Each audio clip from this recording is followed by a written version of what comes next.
नमस्कार मेरे प्रिय छात्रों।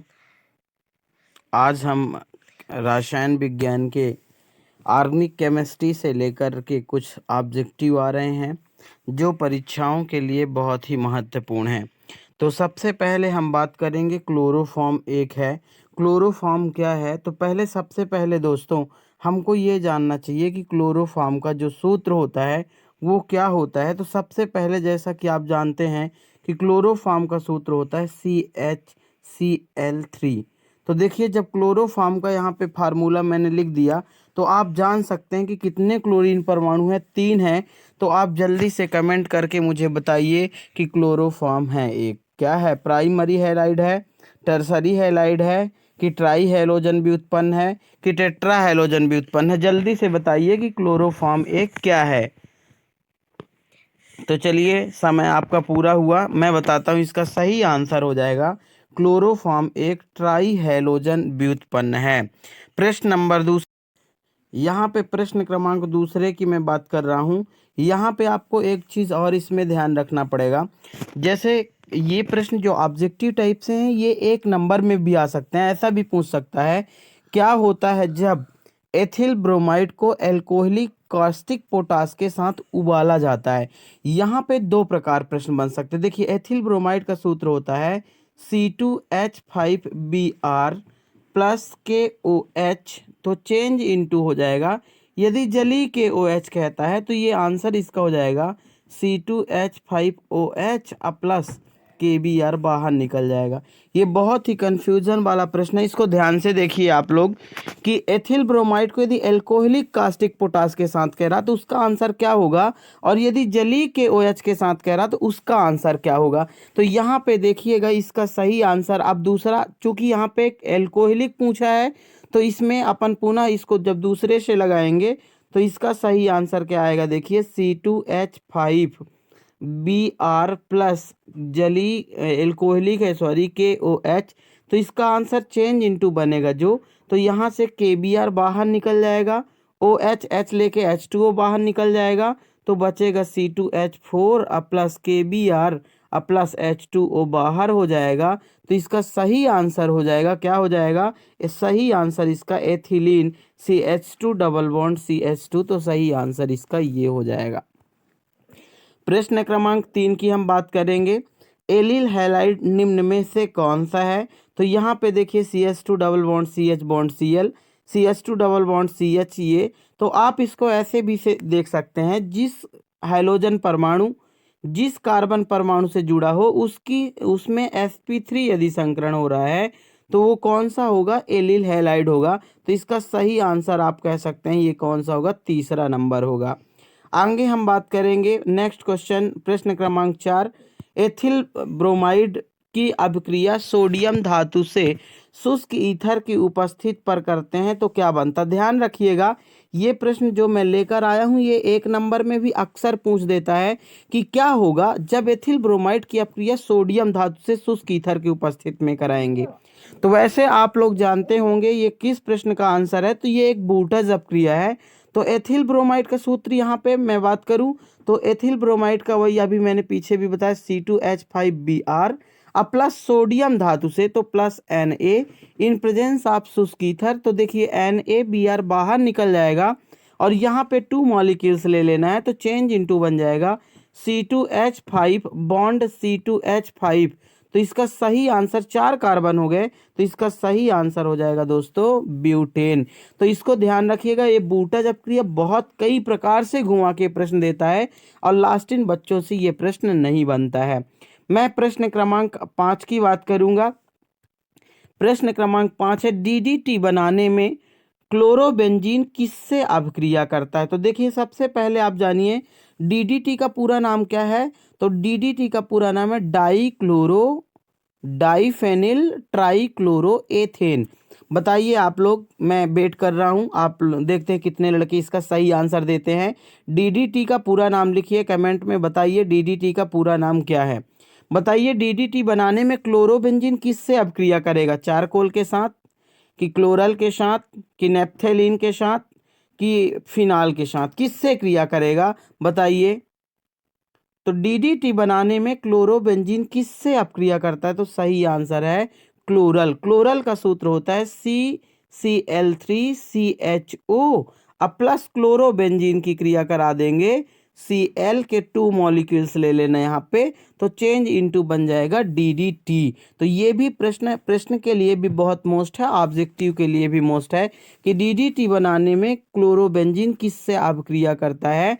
तो DDT बनाने में क्लोरोबेंजीन क्लोरल के साथ सांद्र H2SO4 की उपस्थित में क्रिया करेगा, तो ये बनेगा।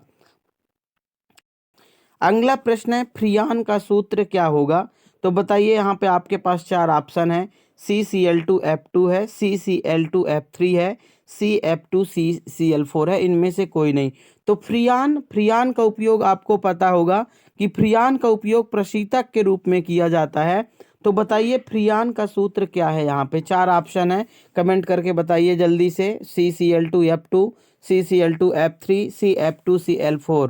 तो इसका सही आंसर हो जाएगा दोस्तों, क्या हो जाएगा? CCl2F2, chlorofluorocarbon, dichloro डाइफ्लोरोकार्बन। तो सही आंसर हो जाएगा CCl2F2। अगला प्रश्न है इसके बाद, प्राइमरी एल्कोहलों के ऑक्सीकरण के पश्चात सबसे पहले कौन सा अवयव हमें प्राप्त होगा? तो इसका सही आंसर देखिए, कौन सा अवयव प्राप्त होता है या कौन सा अवयव प्राप्त होगा? तो primary alcohol R bond OH, और जब इसका ऑक्सीकरण होता है तो सबसे पहले एल्कोहल के ऑक्सीकरण से, ध्यान रखिएगा, एल्डिहाइड बनता है, और एल्डिहाइडों के ऑक्सीकरण से अम्ल बनता है। इसको बल्कि आप याद ही रखिए, अपचयन का जस्ट अपोजिट होता है कि अम्ल बनता है, अम्ल किससे? एल्डिहाइड, और एल्डिहाइड से एल्कोहल। पर प्रश्न क्या पूछा था यहाँ पे बताइए? प्राथमिक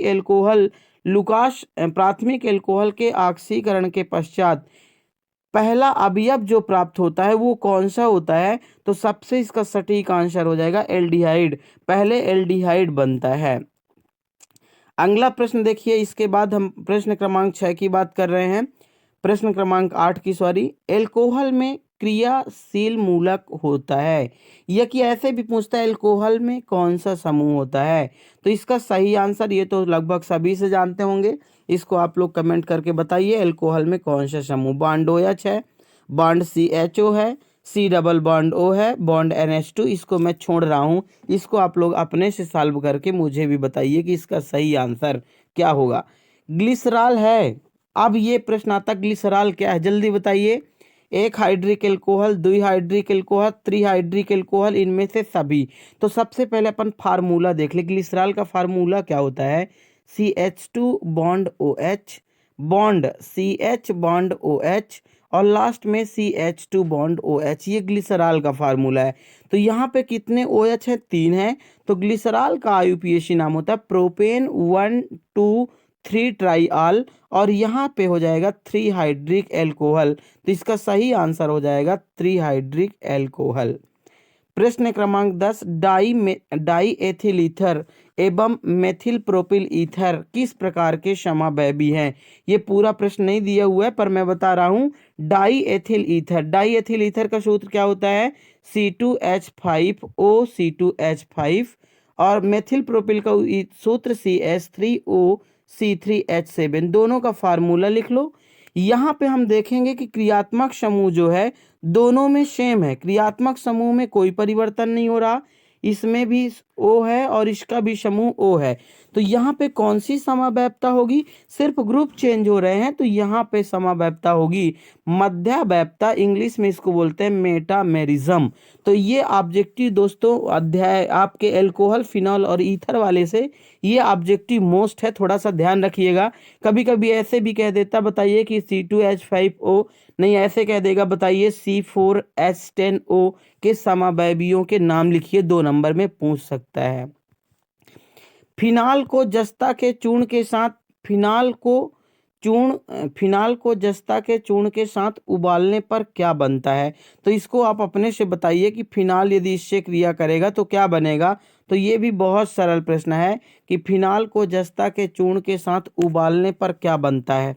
तो सबसे पहले आपके पास ऑप्शन है नाइट्रोबेंजीन, दूसरा एनिलीन, तीसरा बेंजीन और जिंक फिनॉक्साइड। जल्दी करके आप बताइए कि इसका सही आंसर क्या होगा। तो चलिए अब बताते हैं फिनाल का फार्मूला। बेंजीन के रिंग के ऊपर आप OH कर लीजिए, ये फिनाल है। जब हम जिंक चूर्ण से क्रिया करेंगे Zn से तो चेंज इनटू क्या बनेगा, तो Zn ऑक्सीजन को लेके बाहर निकल जाएगा, तो ये आपका बन जाएगा बेंजीन और प्लस ZnO ये बाहर निकल जाएगा। तो इसका सही आंसर क्या होगा दोस्तों कि फिनाल जस्ता के साथ क्रिया करके क्या बनाएगा, बेंजीन बनाएगा। प्रश्न क्रमांक 12, ईथर का केंद्रीय ऑक्सीजन परमाणु होता है। ईथर का केंद्रीय ऑक्सीजन परमाणु क्या होता है, मतलब कौन सा ईथर के ऑक्सीजन परमाणु में कौन सा संकरण होगा। तो इसकी बहुत सरल ट्रिक, ईथर का फार्मूला बताइए। ROR होता है, बिल्कुल कह दीजिए होता है। ऑक्सीजन के आउटर सबसेल में कितने इलेक्ट्रॉन होते हैं, 6। तो एक बॉन्ड ये हो गया, एक बॉन्ड ये, बचे कितने, 2। तो 2 इलेक्ट्रॉन ये, 2 इलेक्ट्रॉन ये, तो कुल कितने हो गए यहाँ पे, शेष आपके बच रहे हैं 4। कितने बचे, 4। तो यहाँ पे आप कह दीजिए कौन सा संकरण होगा, 4 है तो sp3 संकरण होगा। कौन सा संकरण होगा ईथर के कार्बन परमाणु में, तो sp3 संकरण होता है। अगला देखिए, एथिल एल्कोहल के एथिल एल्कोहल और मेथिल एल्कोहल में विभेद किया जा सकता है। तो इसमें आप बताइए, आपके पास ऑप्शन है क्लोरोफॉर्म परीक्षण, विक्टर मेयर परीक्षण, एस्टरीकरण, आयोडोफॉर्म। जल्दी बताइए इसका सही आंसर क्या होगा। बल्कि आप नोटबुक भी ले लीजिए और उसमें लिखते चलिए, फेयर में अपने बढ़िया प्रश्न ऑब्जेक्टिव बना लीजिए कि किसका सही आंसर क्या होगा, क्योंकि ये ऑब्जेक्टिव के लिए बहुत अच्छे प्रश्न है। कभी कभी तो कुछ ऐसे प्रश्न है जो एक एक क्या होता है जब में भी पूछ देता है। तो बताइए एथिल एल्कोहल और मेथिल एल्कोहल में किसके द्वारा हम विभेद ज्ञात कर सकते हैं। तो इसका सही आंसर जो होगा, सटीक आंसर होगा, वो आयोडोफॉर्म परीक्षण द्वारा होगा। क्योंकि जो एथिल एल्कोहल होता है वो आयोडोफॉर्म परीक्षण देता है, जबकि जो मेथिल एल्कोहल होता है वो नहीं देता। तो इसका सही आंसर हो जाएगा आयोडोफॉर्म परीक्षण द्वारा। नेक्स्ट है, देखिए यहाँ पे हम बात कर रहे हैं, अगला ऑब्जेक्टिव है आपका, अगला प्रश्न है, ये प्रश्न क्रमांक 14, एक मिनट, प्रश्न क्रमांक 14, मेथिल और प्रोपिल ईथर है, ये पहले हम लोग पढ़ भी चुके हैं। तो मेथिल अलग है, प्रोपिल अलग है, तो असममित ईथर हो जाएगा, ये इसको छोड़िए।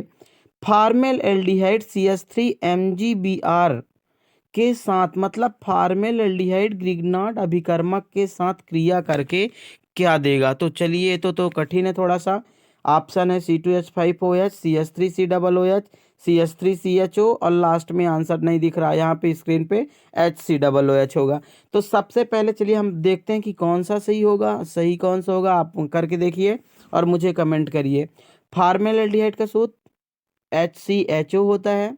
CH3 MgBr से आपको क्रिया कराना है, ग्रिग्नार्ड अभिकर्मक इसको हम लोग बोलते हैं।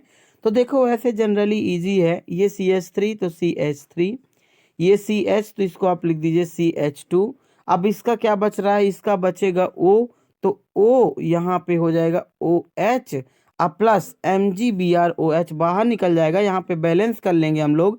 तो इसका सही सूत्र हो जाएगा क्या, CH3CH2OH, एथिल एल्कोहल क्या बनने वाला है, एथेनॉल। रिएक्शन आप अच्छे से इसको देख लीजिएगा और बैलेंस भी कर लीजिएगा। अगला प्रश्न क्रमांक है, एल्डिहाइड और कीटोन का सामान्य सूत्र क्या होता है। तो एल्डिहाइड बॉन्ड CHO होता है और कीटोन CO बॉन्ड होता है। तो इन दोनों का सही फार्मूला हो जाएगा CnH2nO, ये एल्डिहाइड और कीटोन का सामान्य सूत्र होता है। अगला ऑब्जेक्टिव है आपका प्रश्न क्रमांक 17, निम्नलिखित में कौन एल्डिहाइड और कीटोन में विभेद कर सकता है। मतलब एल्डिहाइड और कीटोन में यदि हमको अंतर ज्ञात करना है तो हम किसके द्वारा ज्ञात कर सकते हैं। तो इसका सही आंसर हो जाएगा, 3 ऑप्शन है आपके पास, फेलिंग है, दूसरा कास्टिक सोडा है और तीसरा गिग्नार्ड अभिकर्मक और चौथा इनमें से कोई नहीं है। तो इनमें से कोई नहीं है तो कोई मतलब ही नहीं है। 3 ऑप्शन आपके पास बनते हैं, फेलिंग, कास्टिक और ग्रिग्नार्ड। बताइए ऐसा कौन सा है जो दोनों में अंतर ज्ञात कर सके। निम्नलिखित में कौन एल्डिहाइड और कीटोन में विभेद कर सकता है। तो इसका सही आंसर हो जाएगा फेलिंग टेस्ट। कौन सा हो जाएगा, फेलिंग विलयन द्वारा हम एल्डिहाइड और कीटोन में अंतर ज्ञात कर सकते हैं। प्रश्न क्रमांक 18, निम्नलिखित में किसके साथ कैनिजारो अभिक्रिया होती है। तो कैनिजारो अभिक्रिया किसके साथ होगी, जल्दी बताइए। एसिटेल्डिहाइड फार्माल्डिहाइड, फार्मिक अम्ल और एसीटोन। ये अभी आप लोगों की अर्धवार्षिक परीक्षा में भी ये प्रश्न पूछा हुआ था। तो कैनिजारो अपक्रिया कौन देता है? तो ध्यान रखिएगा, अल्फा विहीन हाइड्रोजन या अल्फा विहीन हाइड्रोजन जो होते हैं वो। तो इसका सही आंसर हो जाएगा एल्डिहाइड, फार्मल एल्डिहाइड देता है। प्रश्न क्रमांक 19 है, कैल्शियम एसीटेट को गर्म करने से क्या प्राप्त होता है? Ethyl acetate, calcium format, acetone, इनमें से सभी। चौथा ऑप्शन होता है सभी। तो बताइए कैल्शियम एसीटेट, पहले इसका फार्मूला देखिए और बता दीजिए। वैसे तो अधिकांश लड़कों से पहले ही बन गया इसको देख करके ही कि कैल्शियम एसीटेट को गर्म करने से क्या बनेगा। इसका फार्मूला होता है CH3COO पूरे का होल ट्वाइस Ca, और जब गर्म करते हैं तो ध्यान रखना एसीटोन बन जाएगा CH3COCH3। तो इसका सही आंसर हो जाएगा क्या? इसका सही आंसर हो जाएगा एसीटोन बनता है। प्रश्न क्रमांक 20 है। प्रश्न क्रमांक 20 में क्या पूछ रहा है? तो प्रश्न इसमें देखिए, प्रश्न क्रमांक 20 में कैल्शियम एसीटेट को गर्म करने से ये तो हो गया। फार्मेल्डिहाइड का 40% जलीय विलयन क्या कहलाता है? बताइए, इसमें तो कुछ नहीं करना, इसमें आप डायरेक्ट आंसर बताइए। फार्मेलिन तो बोलते हैं, एसिटिलीन भी कहते हैं, एसिटिक अम्ल या कि सभी। तो बताइए चार में सही क्या होगा, बता सकते हैं क्या? इसका उपयोग मैं आपको बता दूं, जीव जंतुओं या मांसों का संरक्षण करने के लिए भी, मतलब 2-3 दिन सुरक्षित रखने के लिए भी किया जाता है। तो इसका सही आंसर हो जाएगा दोस्तों फार्मेलिन होगा। अगला है, कार्बोनिल समूह के कार्बन में कौन सा संकरण होगा? ये भी बहुत सरल है, आप बताइए। कार्बोनिल समूह bond C double bond O। वैसे जनरली आप ऐसे भी समझ सकते हैं, यदि कार्बन में केवल सिंगल बॉन्ड है तो sp3 संकरण होगा, यदि कार्बन में डबल बॉन्ड है तो sp2 होगा, और यदि ट्रिपल बॉन्ड है तो sp है। तो आप यहाँ से भी देख के बता सकते हैं कि कार्बोनिल समूहों में कौन सा संकरण होगा। तो सही है sp2 संकरण होगा। प्रश्न क्रमांक 22, कार्बोक्सिलिक अम्ल में का क्रियाशील समूह कौन सा है? Bond CHO, bond CO, bond COOH, bond OH। तो इतना तो आप जानते हैं, इसको मुझे कमेंट करके बताइए कि कार्बोक्सिलिक अम्ल का क्रियाशील मूलक कौन सा है। हाँ, कमेंट जरूर करके मुझे बताइएगा। मैंने चारों में इसीलिए टिक कर दिया कि आप सही है कौन सा है बताइए। लाइक शेयर सब्सक्राइब जरूर करें प्लीज़ दोस्तों, इतना जरूर करिए। मैं आप लोगों के लिए बड़ी मुश्किल से ये वीडियो बना के लाया हूँ। फिर अगला देखिए, एथिल एल्कोहल के ऑक्सीकरण से क्या बनेगा? एथिल एल्कोहल का सूत्र क्या होता है? C2H5OH। अब इसके ऑक्सीकरण से क्या बनेगा? तो अभी मैंने बताया था कि एल्कोहल के ऑक्सीकरण से एल्डिहाइड बनेगा और एल्डिहाइड के ऑक्सीकरण से अम्ल बनेगा। तो यहाँ पे आप अपने से बता भी सकते हैं, एल्कोहल है तो एल्कोहल से एल्डिहाइड बनेगा। तो चलिए, एथिल एल्डिहाइड ऑप्शन में नहीं है। अब एसिट एल्डिहाइड और एसिट एल्डिहाइड के ऑक्सीकरण से एसिटिक अम्ल बनेगा। तो सही आंसर आपका ये होगा। प्रश्न क्रमांक 24 में देखिए, निम्न में से फेलिंग विलयन को अवकृत नहीं करता। तो फार्मिक अम्ल भी करेगा, एल्डिहाइड, एसिट एल्डिहाइड सब करेंगे, केवल एसिटिक एसिड जो होता है वो अवकृत नहीं होता है। प्रश्न क्रमांक 25, सोडियम एसीटेट को सोडा लाइम के साथ यदि गर्म करेंगे तो क्या प्राप्त होगा? तो सोडियम एसीटेट का सूत्र क्या होता है? CH3COONA प्लस सोडा लाइम का सूत्र NaOH। तो यहाँ पे देखिए, ये Na2CO3 ये बाहर निकल जाएगा, तो बचेगा क्या? यहाँ पे बचेगा आपका CH4। तो ये क्या बन जाएगा? मेथेन बनेगा। फार्मिक अम्ल और एसिटिक अम्ल में विभेद करने के लिए किस अभिकर्मक का उपयोग करेंगे? तो फार्मिक अम्ल और एसिटिक अम्ल दोनों में विभेद करने के लिए आप यहाँ पे टॉलेन अभिकर्मक आपको सबसे अधिक उपयुक्त अभिकर्मक होगा। तो सही आंसर टॉलेन अभिकर्मक। टॉलेन अभिकर्मक किसे कहते हैं? आप लोग कमेंट करके मुझे बताइए कि टॉलेन अभिकर्मक का सूत्र क्या होता है, यह टॉलेन अभिकर्मक किसे कहते हैं। फार्मिक अम्ल एसिटिक अम्ल की अपेक्षा, फार्मिक अम्ल जो होता है वो एसिटिक अम्ल की अपेक्षा अधिक होता है। क्या होता है? तो फार्मिक अम्ल ज़्यादा प्रबल होता है। क्यों? क्योंकि जो फार्मिक अम्ल होता है उसका फार्मूला HCOOH है और एस्टिक अम्ल का फार्मूला CH3COOH है। तो CH3 समूह जुड़े होने के कारण यहाँ पे प्रेरणिक प्रभाव काम करने लगेगा। इस कारण से एस्टिक अम्ल इसके कारण कम अम्लीय है, जबकि फार्मिक अम्ल अधिक होता है। ध्यान रखिएगा। अगला प्रश्न, प्राइमरी एमीन का क्रियाशील समूह कौन सा है? तो जनरली जैसे इसके सबसे पहले मैंने बोला कि एक आया था जिसको मैंने छोड़ दिया था, एल्कोहल का OH, एल्डिहाइड का CHO, एक अभी मैंने पीछे छोड़ा बॉन्ड COOH कार्बोक्सिलिक अम्ल का। तो एमीन का यहाँ पे ध्यान रखिएगा। यहाँ पे आपके पास वैसे चार ऑप्शन दिख रहे हैं, इसमें से आप बताइएगा सही क्या होगा। तो मैं आपको बता दूं, ये अमोनिया है, एमीन नहीं होता। ये प्राथमिक एमीन होता है, ये द्वितीयक एमीन होता है, ये द्वितीयक एमीन है। यहाँ पे H हटा दीजिए, तो यहाँ पे H यदि ये हट जाएगा तो यहाँ पे ये तृतीयक एमीन हो जाएगा। तो इसमें सही आंसर कौन सा होगा? प्रश्न क्या पूछा था? प्राइमरी एमीन का क्रियाशील समूह कौन सा है? तो बॉन्ड NH2 होगा। आगे बात करते हैं हम लोग, एमीन में N की कौन सी संकरण अवस्था? तो एमीन का मतलब वही है बॉन्ड NH2। तो चूंकि हम जानते हैं कि NH3 में कौन सा संकरण होता है, तो NH3 में अपन ट्रिक से भी निकाल सकते हैं कि नाइट्रोजन के आउटर सबसेल में 5 इलेक्ट्रॉन होंगे, हाइड्रोजन में 1, तो 5 3 8, 8 में हम 2 का भाग देंगे तो 4 आ जाएगा। तो 4 का मतलब sp3। तो एमीन भी वही है, एमीन में बॉन्ड NH2 है, तो बॉन्ड NH2, तो इसमें भी आप कह दीजिए sp3 संकरण होगा। तो सही आंसर है आपका sp3 संकरण। कौन सा होगा? sp3। तो सही आंसर हो जाएगा sp3।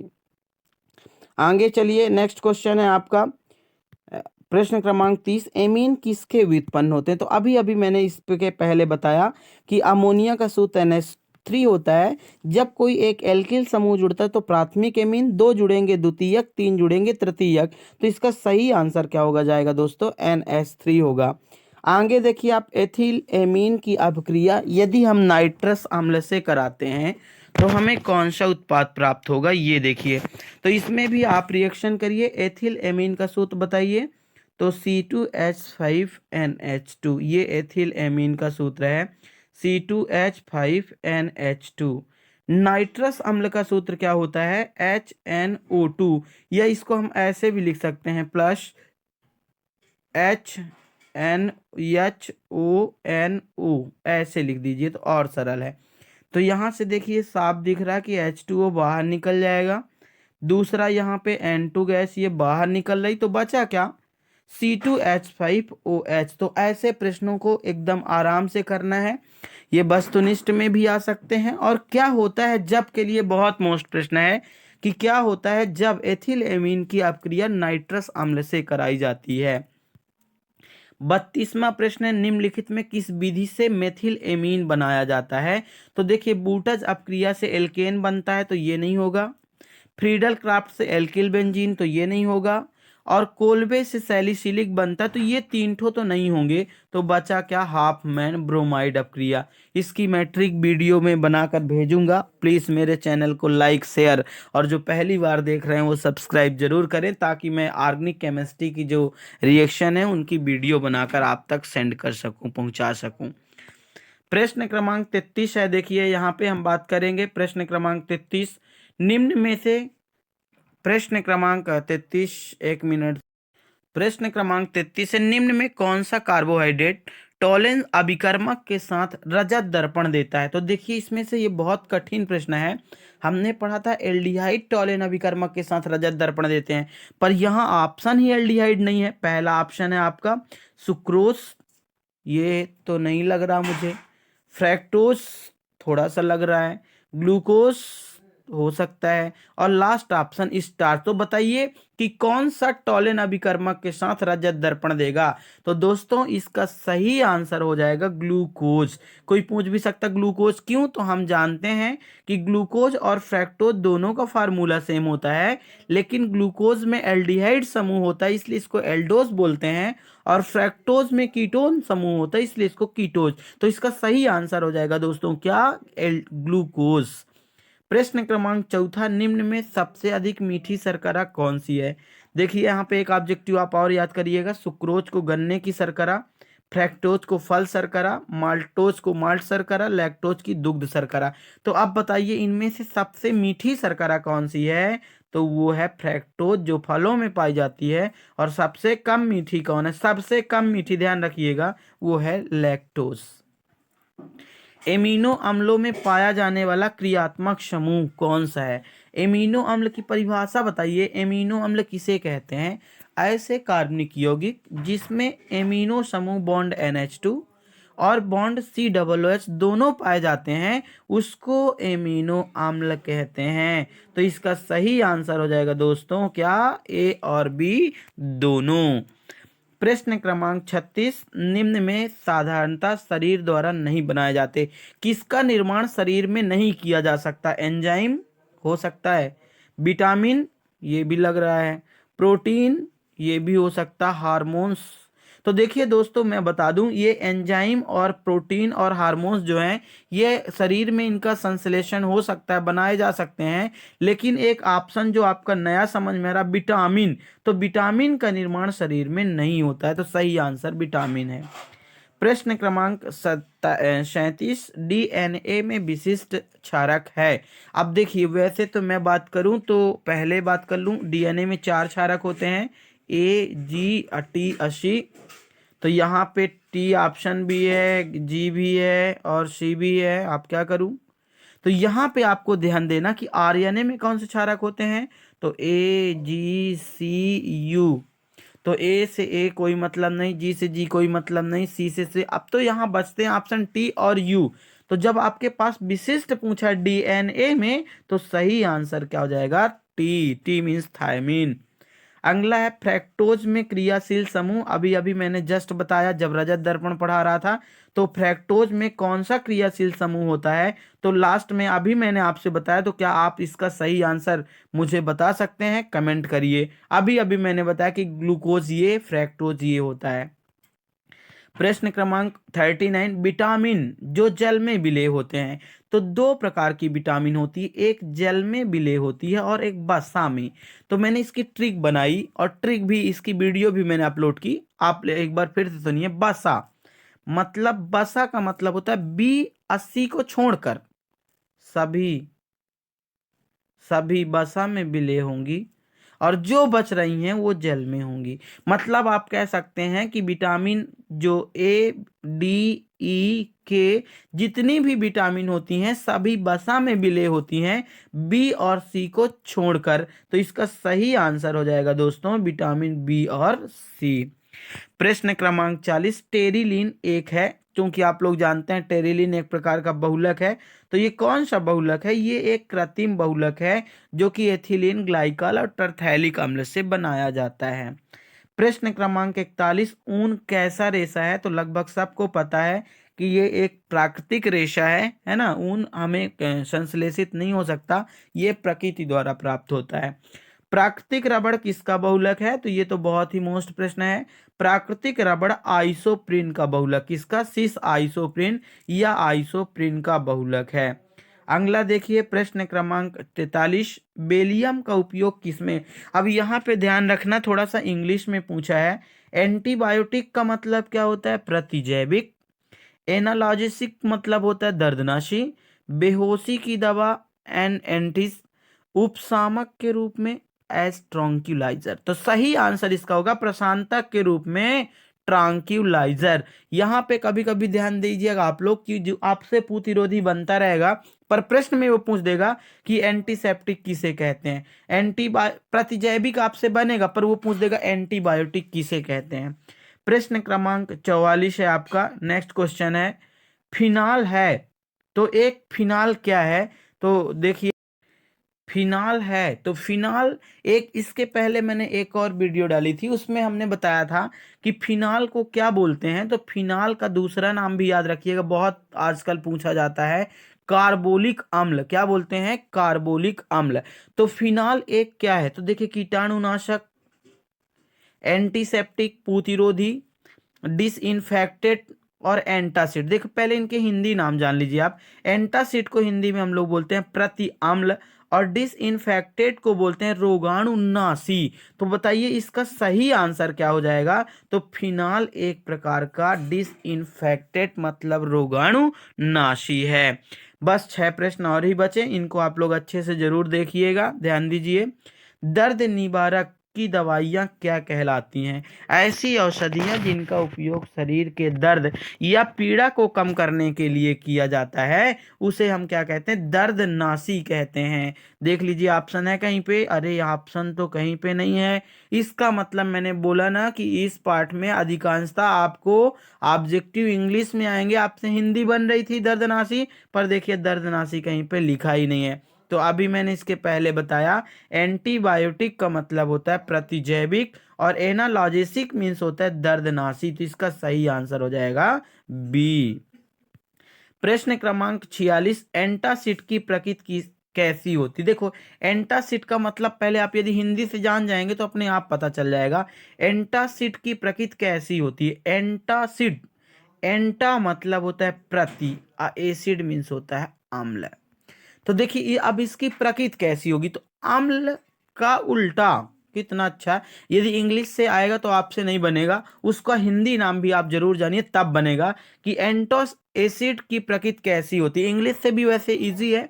एंट मीन्स अपोजिट और एसिड मीन्स एसिड। तो एसिड का अपोजिट क्या होगा? तो सही आंसर होगा बेसिक मतलब क्षारीय। प्रश्न क्रमांक 47 है। अगला प्रश्न देखिए, अत्यधिक दर्द में एनाल्जेसिक के रूप में निम्न में किसका उपयोग? तो मैं आपको बता दूं दर्दनाशी 2 प्रकार के होते हैं, आप लोग जानते भी होंगे। एक होता है स्वापक वर्ग के पीड़ाहारी और दूसरा होता है अस्वापक वर्ग के पीड़ाहारी। इसको हम लोग इंग्लिश में नारकोटिक भी बोलते हैं, इसको नॉन नारकोटिक बोलते हैं। तो स्वापक वर्ग के पीड़ाहारी कौन से होते हैं? मार्फिन, कोडीन, हेरोइन होते हैं, जिनका उपयोग अधिक दर्द को दूर करने में किया जाता है। प्रश्न क्रमांक 48 है आपका, निम्नलिखित में कौन सा एंटीसेप्टिक है? एंटीसेप्टिक का मतलब क्या होता है? अभी अभी मैंने बताया एंटीसेप्टिक का मतलब होता है पूतिरोधी। तो बताइए निम्न में से कौन सा पूतिरोधी है? तो टिंचर आयोडीन भी समझ में आ रहा है, मुझे साबुन भी डिटॉल्स वाली जैसे समझ में आ रही है, एथेनॉल भी है। तो इसमें सभी में टिक कर दीजिए, इनमें से सभी होगा। अब नेक्स्ट प्रश्न है आपका, नेक्स्ट प्रश्न है 49 है, क्लोरोमाइसिन, यहाँ माइसेटिन लिखा है, इसको आप क्लोरोमाइसिन पढ़िए। क्लोरोमाइसिन का उपयोग कौन सी बीमारी में किया जाता है? तो यहाँ पे देखिए ऑप्शन है malaria, typhoid, cholera, tuberculosis, TB. तो इसका सही आंसर हो जाएगा क्लोरोमाइसिन का उपयोग टाइफाइड के लिए किया जाता है। तो आज का लास्ट प्रश्न है,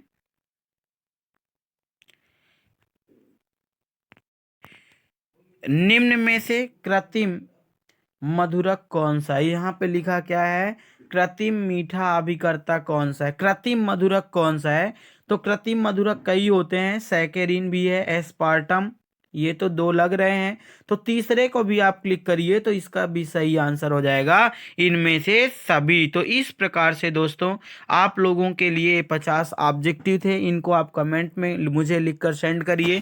जो समझ में ना आया हो उसे बताइए कि मुझे ये समझ में नहीं आया। इसी प्रकार से आप लोग यदि 2 मिनट के लिए भी टाइम लगाएंगे तो आप ये वस्तुनिष्ठ प्रश्न ऐसे ही तैयार कर सकते हैं। तो मेरी वीडियो को लाइक शेयर सब्सक्राइब जरूर करें ताकि मैं कई वीडियो बनाता रहूं जिससे आप लोगों की बोर्ड परीक्षाओं की तैयारी हो सके। धन्यवाद।